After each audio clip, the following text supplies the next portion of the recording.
ఇదిగో ఇంకో chicken piece వేసుకో. ఏ వదినా, మా వదిన బంగారు వదిన.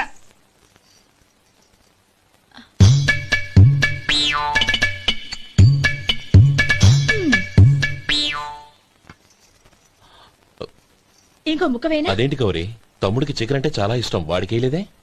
అయ్యయ్యో, ఈయన మీ తమ్ముడా? నాకు తెలీదండి. ఒక్కసారైనా నా మొహం చూసి మాట్లాడాలిగా, ఒక్కసారైనా నా నొదినాన్ని పిలవాలిగా, అప్పుడేగా తన నా మరిదని నాకు తెలిసేది. వాడికి చిన్నప్పటి నుంచి కాస్త సిగ్గెక్కువమ్మా.